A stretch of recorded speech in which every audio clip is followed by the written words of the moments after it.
Is going on, everybody? It is Dylan back with another video. Today's video going over week 14's Sunday 11 game slate.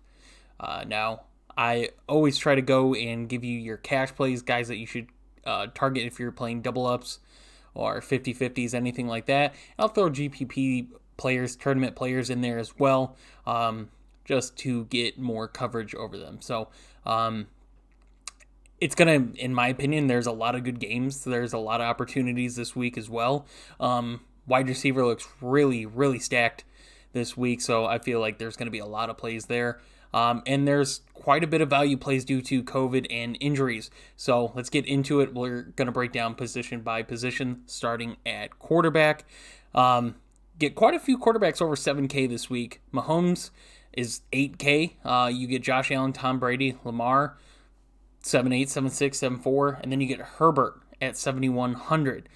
So Mahomes against Vegas, he's the most expensive quarterback, but does he really need to be? So Mahomes this season, granted, probably still a top 10 quarterback in the league no matter what, but fantasy point wise, not one of his greatest seasons. You look at the beginning of the season, he put up some pretty nice fantasy points.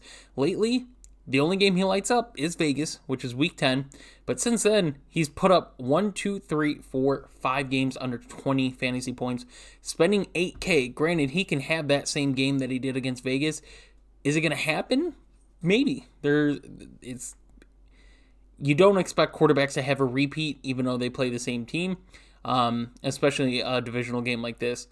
But I'm personally going to stay away. I don't really like it.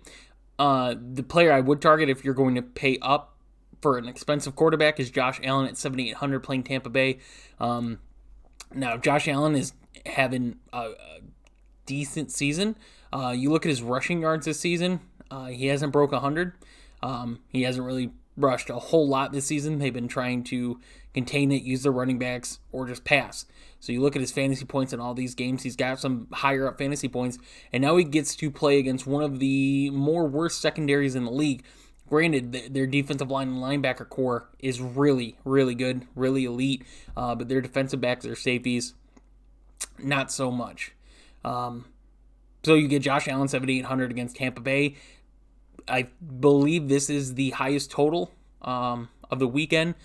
I think the last time I saw it was 54, and you get these two great quarterbacks. You get two very high-powered offenses, Mike Evans, Chris Godwin, Gronk against Stephon Diggs, Emmanuel Sanders, and Cole Beasley, and Dawson Knox at that. And that's not knocking down any Tampa Bay receivers either, because you still have the Tyler Johnson, Scotty Miller, whenever he comes back, Antonio Brown, whenever his suspension's over. But Josh Allen, I'd play over Brady. I don't think Brady's a bad play, especially with Buffalo losing their number one corner and one of the best cornerbacks in the league. That's going to hurt it. I still prefer Josh Allen in this matchup, $200 more. Lamar Jackson against Cleveland, 7,400. I'd like to play Lamar, but I'm just going to stay away. I think there's a lot more cheaper options. I'm either going to pay up for Josh Allen or Brady, or I'm going to pay down at some other quarterbacks. So the quarterback that really catches my eye here is Dak Prescott, 6,700. We know the injuries going on with Dallas's running backs. Zeke banged up with the knee. Pollard also gets hurt on that long rush. And they get a divisional game against a very bad defense. Might have Montez Sweat back, but I'm not fully sure on that. Didn't look at the news recently, but Dak Prescott here, very cheap and great matchup. Dak in this matchup should probably be about 73 to 7,400, but just because he hasn't put up the greatest fantasy point numbers this season, you look and it's not elite. This team just has been running the ball more efficiently this season than they usually have. But Dak's still putting up phenomenal numbers. He's almost got a 3-to-1 touchdown interception rate, 3,100 yards on the season. And the way Washington's offense can play against Dallas's defense, which is also very shaky in the pass game, you could see Dak throw the ball a lot, especially if Dallas is trying to keep their running backs somewhat healthy going into the end of the season and playoffs. So we go down more. You get Teddy Bridgewater here at 5,700. I do like Teddy Bridgewater. The reason being is Detroit is COVID right now. They have so many people out on COVID, so many injuries, especially at running back. They're going to be without DeAndre Swift, Jamal Williams, two guys they use a lot. TJ Hawkinson is doubtful to play as well. And Denver's offense, I mean, you saw what they did with Javon Williams last week. They can really move the ball. Now, if Teddy decides if he wants to have a good game or not, that is the question. They have all the talent there around him. I believe he is set up good, though, especially at that price. And then we come with the value plays. And they're all $100 off of each other. So Taysom Hill, 5,600, gets Kamara back against a banged-up Jets offense that is without Michael Carter, without Tevin Coleman, without Elijah Moore, without Corey Davis, and Taysom Hill gets Kamara back. Now, granted, they are out with their Harris as well, but that's not Taysom Hill. Taysom Hill you like for his rushing. You like what he can do on the ground. Put up 27 fantasy points with 2 touchdowns and 4 interceptions. Still puts up 27 fantasy points in a game they lose by 10. The offense only puts up 17. You get now one of the most elite running backs in the league at both the run game and receiving game, and that helps Taysom Hill out a lot. They're 5.5 point favorites. Taysom Hill's probably going to be one of the most owned quarterbacks, but it's because it's just such a great matchup and in his favor. The only thing that gives a kind of a question mark is that injury, but they have said he's a full go. And then you get Taylor Heineke playing against Dallas. Dallas allowing some of the most passing yards in the NFL. Granted, their defense can do good. If you get someone like Parsons out this week, I think Taylor Heineke's an even more amazing play. You look at some of the numbers he's put up, and granted, he hasn't been rushing the ball a lot lately like he did in the beginning of the season, putting up some of those 40-point run, but they've been using Gibson a lot more. The thing that I like about Taylor Heineke is his completion percentage. Over the last 4 games, it's been over 70%, which is amazing.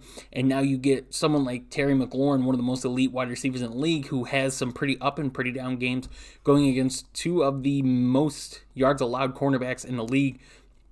And like I said, a quarterback that's mobile at 5,500. So he's another great play that I love today. And then you get Cam Newton at 5,400 against Atlanta. They get rid of their offensive coordinator. They have a good 2 backup running backs that can hold down what they need to. You have a great wide receiver one in DJ Moore. This offense looks very good. Cam Newton at 5,400, another guy with that runs the ball. They want Cam Newton to run the ball. You saw it against Washington. Cam Newton, 10 for 46, gets a rushing touchdown, throws 2 touchdowns in the air, 189 yards. Gets a very bad Atlanta team here. And it all depends on what Carolina's defense does. If Carolina's defense sets their offense up for good yardage, you're going to see Cam Newton be able to get those goal line runs, which he's done his entire career, and you get DJ Moore in a good matchup. It's not the greatest because you do have AJ Terrell out there, but you still have somebody like Robbie Anderson who hasn't been what everyone wanted him to be at all, but he is still somebody that has done pretty well at their wide receiver position. Other than that, there's not a lot of plays. There's not really value below Cam Newton that I would go after. Not even Baker Mayfield at Baltimore. Granted, it might be a good matchup, but I'm not going to risk it in cash. Running backs. 2 most expensive running backs, Austin Eckler, Alvin Kamara, both great 2 style running backs. And they're both plays that I love. In cash, you could play either one, and I don't think you're going to be wrong. The Giants' offense is very depleted. The Chargers don't allow a lot of passing yards. It's more on the ground. They want teams to run on them and earn them yards.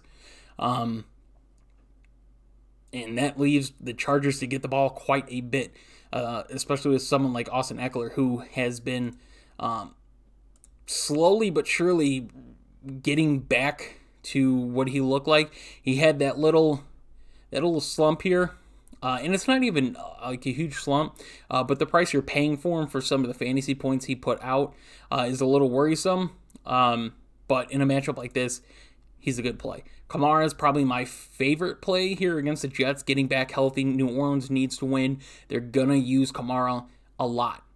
They're going to use Kamara and Taysom Hill. So at 7,900, Kamara is a really good play, in my opinion. Then you go down, Joe Mixon, a little banged up. Looks like he is going to play, though. Nick Chubb against Baltimore, one of the best rush defenses in the league. We still can see maybe a 5.9 fantasy point game. But I'm going to stay away from it. Staying away from Fournette. I'm going to stay away from Zeke. I don't think Zeke's a bad play, but with how banged up he is and what they've done, I just expect Dallas to use Dak and that pass game a lot more. Josh Jacobs, 6,200 against Kansas City without Kenyon Drake in. Jacobs has a very good game last week. Week before against Dallas, puts up 19 fantasy points as well. So he's been slowly climbing back as the number one ball carrier. And with Kenyon Drake being out, that volume goes up even more. You get Clyde Edwards-Helaire, who should have a good game if Kansas City uses him. They don't like to run the ball a lot, which makes me somewhat get off of him. And the amount of value right here below him. So Gibson, without McKissick. McKissick is out as far as I know. It's 6,000 against Dallas. Getting a lot of volume, especially in the receiving game the last 2 weeks. Been targeted 13 times the last 2 games. And he doesn't put up a lot of receiving yards, but you don't need him to. You just need him to get those receptions and the amount of rushes. It's 52 rushes in the last 2 weeks, so getting a lot of volume and another divisional game where he should get that volume as well. And then you get Saquon, who is probably my second favorite play. A lot less ownership than Gibson. Like I said, the Chargers do not like to give up passing yards. They want teams to run on them. Saquon, we really haven't seen that explosiveness yet. We're hoping for it. With Fromm probably going to be the quarterback, we're hoping that Saquon's going to get a lot of volume, especially in the pass game. As long as he stays healthy in that game, Saquon should be an amazing play. Chuba Hubbard against Atlanta, I think, is a very good play as well. 5,900. Not one of the greatest plays, but with the price point and what Atlanta has allowed, it's not a terrible play. The only thing that worries me is you look at Carolina and you look at Abdullah, and he's been getting a lot of targets in the backfield. Not as much rushing attempts. That's probably going to be Hubbard, but they're going to definitely use both running backs in this game. And if Abdullah's playing good, he's going to take over. So that's my one worry with Hubbard. Javonte Williams, 5,900. If Melvin Gordon was out, like if he was officially out, Javonte would probably be the best play here.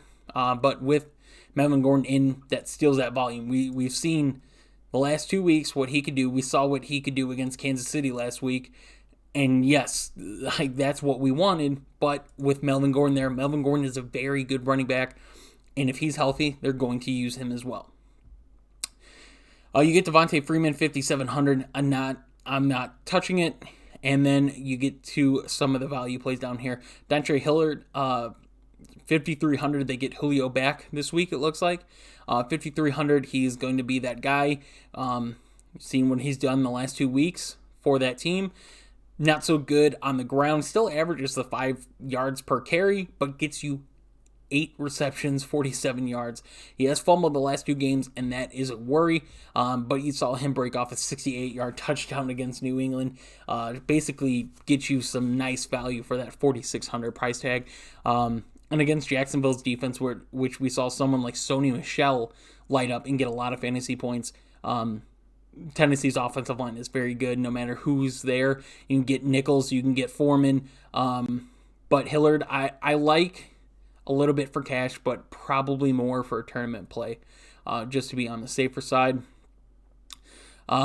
Mentioned Abdullah. We go down. We keep going down.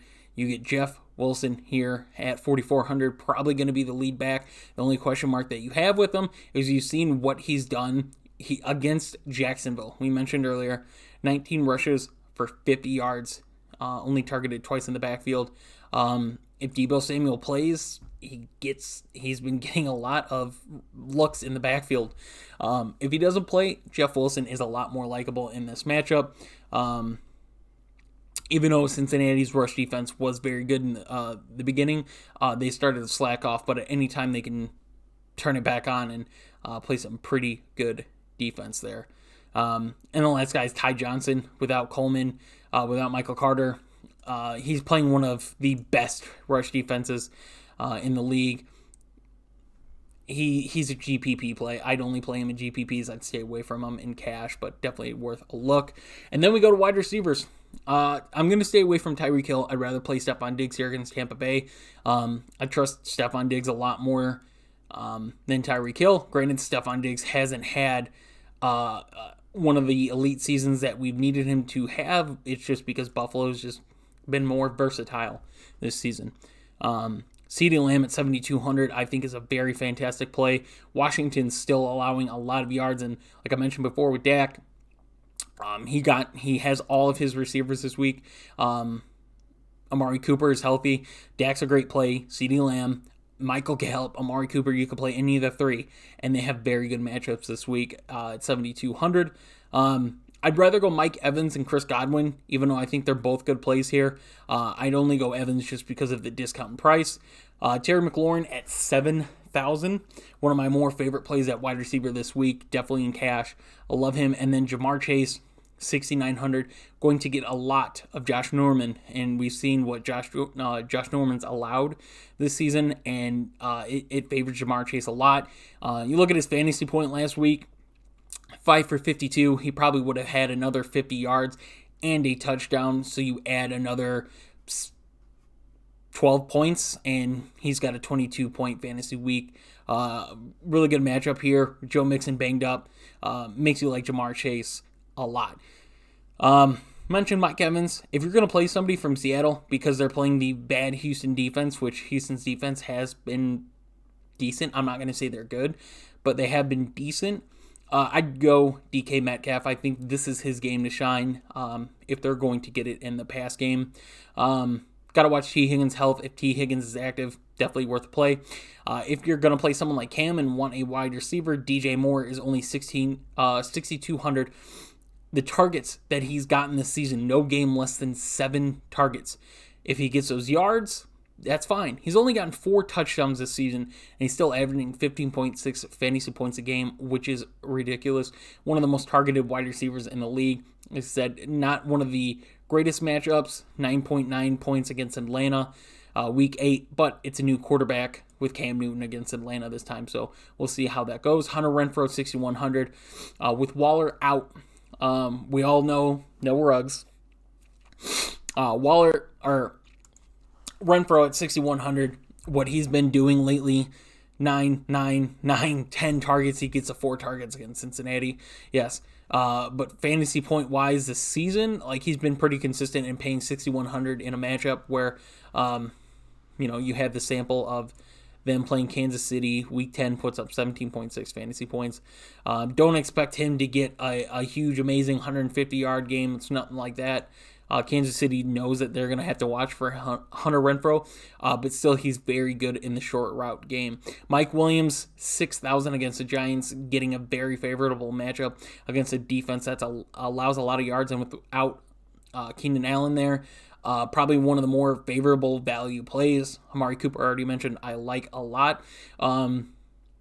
Jerry Jeudy, I think he has one of the better matchups this week. Now, like I mentioned, if Teddy Bridgewater wants to throw the ball and be efficient, Jerry Jeudy should be one of the more better value plays at this 5K range. Even though you get Michael Gallup, amazing matchup. Julio Jones back. Hopefully he doesn't hurt his hamstring yet again. But 5,400, great play. And Jarvis Landry at 5,400 against Baltimore. You saw what he did last time they played Baltimore, their last game. Gets 19.1 fantasy points, balls out pretty much. So you get a great price there. Let's go down to some other favorable matchups. You get Amon-Ra St. Brown. Between him and Reynolds, they've been stepping up for Detroit.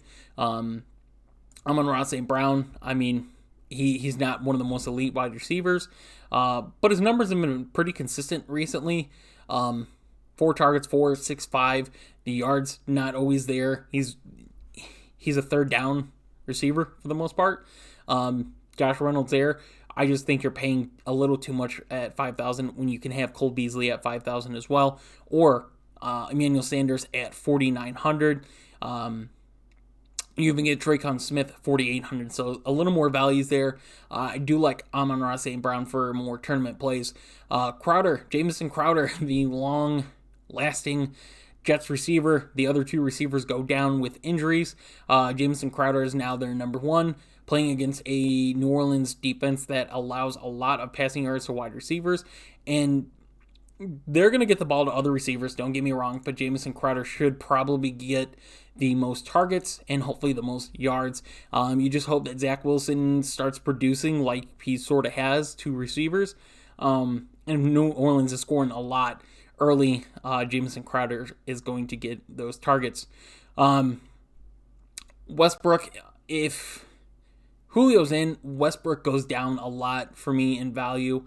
I would like to play him. It's just we haven't seen Tennessee really ball out with their receivers other than Julio. He gets a very good game here against Houston, scores a touchdown against New England, but they're both in losses. So now more of a tournament play. I wouldn't really play him in cash. I mentioned Robbie Anderson here at 4,300. I mentioned Reynolds there, 4,100. Callaway at 4,300 I think is another good tournament play. Donovan Peoples-Jones here at 3,900.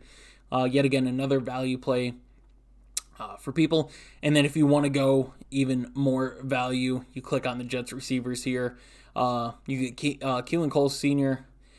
It'll probably be Denzel Mims and Berrios if I had to take a guess. Cole's probably going to get some plays in there, but I lean towards Mims and Berrios getting more routes. So that's really it for receivers. Obviously, with Keenan Allen being out, you get just click on them. You get Guyton and Palmer here, 34 and 3,000. Also good matchups. Guyton has been their guy that they get long distance touchdowns to. That was how he was used last season. You saw it last week. He gets a 44-yard reception for 4 for 90 and a touchdown. But it's also going to be interesting to see how they use Palmer as well. I would lean towards Guyton if I had to play one of them, though. So let's go to tight ends now. Travis Kelce, George Kittle, both very good matchups here. George Kittle, one of the best tight end performances we've seen in quite some time. 9 receptions, 12 targets, 181 yards, 2 touchdowns. Puts up 42.6 fantasy points in a loss. 6,900 got a good matchup here against Cincinnati. Gronk, 6,000.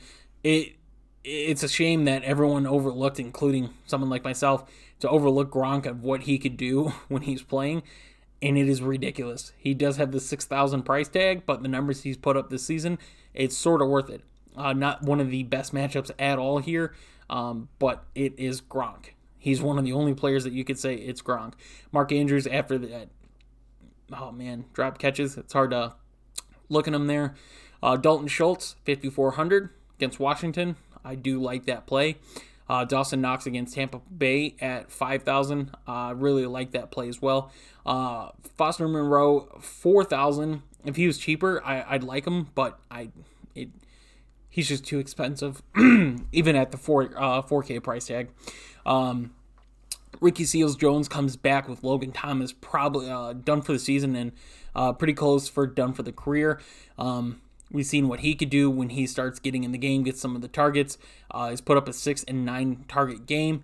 You should expect somewhere around 8 to 10 fantasy points from him, paying only 3,600. And then probably everyone's more favorite tight end play, Austin Hooper without Njoku, without Bryant here against Baltimore. 3 targets against them in Week 12, but they use tight ends quite a bit. Austin Hooper is going to get those targets. They're probably not going to use anybody else, but he's there, worth a look. O'Shaughnessy disappointed me quite a bit. 6 targets, 2 receptions, 13 yards last week against LA. Still, the price tag 2,900 here gets a little bit better of a matchup, but not the greatest. So that's it for tight ends, guys. Defenses, there's not a lot of value. You get maybe the Texans against Seattle. The Browns against Cleveland. But there's not a lot of value. It's more worth paying up this week at a defense, which you never really want to do. But it's a defense. You can't expect them to get you 20 fantasy points. If they get positive fantasy points, just be happy at that for the most part. So hope you guys did enjoy the video. If you guys are interested in joining us, we give out NFL players. We give out NBA players. We give out NFL bets. We give out NBA bets. If you guys are interested in that, the link for our Discord will be in the description down below. So definitely check that out, guys. If you did enjoy the video, also feel free to subscribe, like the video. That means a lot to me. So we will see you in the next one.